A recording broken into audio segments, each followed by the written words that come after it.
اعوذ باللہ من الشیطان الرجیم، بسم اللہ الرحمن الرحیم۔ تمام سننے اور دیکھنے والوں کو السلام علیکم۔ دوستو، آج میں آپ کے سامنے حاضر ہوا ہوں ایک نئی ویڈیو کے ساتھ، حضرت آدم علیہ السلام کی اولاد کا ذکر حدیث کی روشنی میں۔ یہ جاننے کے لیے ویڈیو کو شروع سے لے کر اینڈ تک ضرور دیکھیں تاکہ آپ کو پوری ویڈیو کی سمجھ آ جائے، اور ایک گزارش بھی ہے کہ جو لوگ چینل پر نئے ہیں وہ چینل کو ضرور سبسکرائب کر لیں اور ساتھ ہی بیل آئیکن پر بھی کلک کر لیں تاکہ آنے والی مزید نئی ویڈیو آپ تک بآسانی پہنچتی رہے۔ اور اگر میری ویڈیو اچھی لگے تو ویڈیو کو لائک کرنا نہ بھولیں اور ویڈیو کو زیادہ سے زیادہ شیئر کریں تاکہ معلومات دوسرے لوگوں تک بھی پہنچ سکے۔ آئیے چلتے ہیں ویڈیو کی جانب۔ میں نے اہل کتاب کے ہاتھوں میں کتاب دیکھی جس کو وہ تورات کا نام دیتے ہیں کہ اللہ تعالیٰ نے قابیل کو مہلت دی اور عدن کی مشرقی جانب نود میں رہائش پذیر ہو گیا۔ اہل کتاب اس کو کنین کہتے ہیں۔ اس کی پشت سے خنوخ پیدا ہوا اور خنوخ کے ہاں اندر اور اندر کے ہاں مہابیل اور مہابیل کے ہاں متوسیل، اس کے ہاں لامک، اس نے ادا اور صدا دو عورتوں سے شادی کی۔ ادا کے ہاں ابل نامی ایک لڑکا پیدا ہوا۔ یہ پہلا شخص ہے کہ جس نے خیمے بنا کر چھت کا سایہ حاصل کیا اور ان میں رہائش پذیر ہوا اور مال کو جمع کیا۔ پھر اس کے ہاں نوبل پیدا ہوا اور یہ پہلا آدمی ہے جس نے سب سے پہلے طبلہ سرنگی بنائی۔ صدا نے تو بلقین نامی بچے کو جنم دیا۔ اس نے سب سے پہلے تانبے اور لوہے کی صنعت ایجاد کی اور نامی لڑکی بھی اسی صدا کے ہاں پیدا ہوئی۔ اس تورات میں یہ بھی ہے کہ آدم علیہ السلام اپنی بیوی ہوا کے پاس گئے تو اس نے ایک لڑکا جنم دیا۔ اس کا نام حضرت ہوا نے سیس رکھا کیونکہ وہ اس حابیل کا متبادل تھا جسے قابیل نے قتل کر دیا تھا، اور سیس کی پشت سے انوش پیدا ہوا۔ اہل کتاب نے لکھا ہے کہ جب سیس کی ولادت ہوئی تو اس وقت حضرت آدم علیہ السلام کی عمر 130 سال تھی۔ اس کے بعد وہ 800 سال زندہ رہے، اور انوش کی پیدائش کے وقت حضرت سیس کی عمر 165 سال تھی۔ اس کے بعد وہ 807 برس زندہ رہے۔ انوش کے علاوہ بھی حضرت سیس کے ہاں لڑکے لڑکیاں پیدا ہوئی اور انوش کے ہاں کنان پیدا ہوا۔ اس وقت انوش 90 برس کا تھا۔ اس کے بعد 815 برس زندہ رہا اور اس کے ہاں اور بھی بچے اور بچیاں پیدا ہوئی۔ کنان کے ہاں 70 برس کی عمر میں محلہ یجل پیدا ہوا اور وہ اس کے بعد 840 برس زندہ رہا اور بہت سے لڑکے اور لڑکیاں اس کے ہاں پیدا ہوئی۔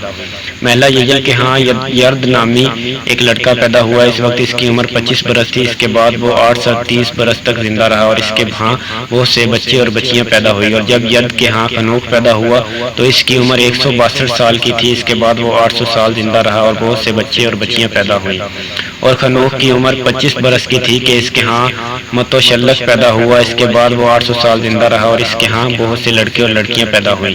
اور جب متوشلک 187 برس کا تھا تو اس کے ہاں لامک پیدا ہوا۔ اس کے بعد وہ 782 برس زندہ رہا اور اس کے ہاں لڑکے لڑکیاں پیدا ہوئی۔ اور جب لامک 182 سال کا ہوا تو اس کے ہاں نوح پیدا ہوئے۔ اس کے بعد وہ 895 برس زندہ رہے اور اس کے ہاں بچے اور بچیاں پیدا ہوئی۔ اور جب حضرت نوح علیہ السلام کی عمر 500 سال کی ہوئی تو ان کے ہاں سام، حام، یافس لڑکے پیدا ہوئے۔ یہ سب کچھ اہل کتاب کی تورات میں صریح طور پر موجود ہے۔ آسمان سے نازل شدہ باتوں کا تاریخ کی کتابوں میں محفوظ ہونا محل نظر ہے۔ ابن جریر نے اپنی تاریخ میں بعض سے ذکر کیا کہ حضرت حوا علیہ السلام نے آدم علیہ السلام کی پشت سے 20 امیدوں سے 40 افراد کو جنم دیا۔ یہ بات محمد بن اسحاق نے بیان کی ہے، اور بعض نے کہا ہے کہ 120 امیدوں سے 240 افراد جنم دیے اور ہر دفعہ ایک لڑکا اور ایک لڑکی جنم دی۔ پہلا قابیل تھا اور اس کی بہن کلیمہ تھی، اور آخری عبد المغیث اور اس کی بہن ام المغیث تھی۔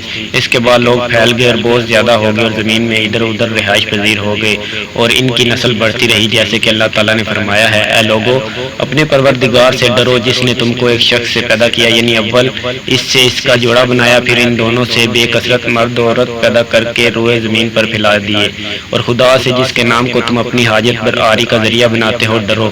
تاریخ والوں نے ذکر کیا ہے کہ آدم علیہ السلام نے اپنی زندگی میں اپنی اولاد اور اولاد کی اولاد سے 4 لاکھ نفوس دیکھے۔ دوستوں، میری ویڈیو اچھی لگی ہو تو ویڈیو کو لائک کرنا نہ بھولیں اور ویڈیو کو زیادہ سے زیادہ شیئر کریں تاکہ معلومات دوسرے لوگوں تک بھی پہنچ سکے، اور ویڈیو کے نیچے کمنٹ کر کے ضرور بتائیں کہ آپ کو میری ویڈیو کیسی لگی ہے۔ اور جنہوں نے ابھی تک میرے چینل کو سبسکرائب نہیں کیا پلیز میرے چینل کو سبسکرائب کر لیں اور ساتھ ہی بیل آئیکن پر بھی کلک کر لیں۔ نیکسٹ ویڈیو تک کے لیے اللہ حافظ۔ اللہ میرا اور آپ کا نگہبان۔ اللہ حافظ۔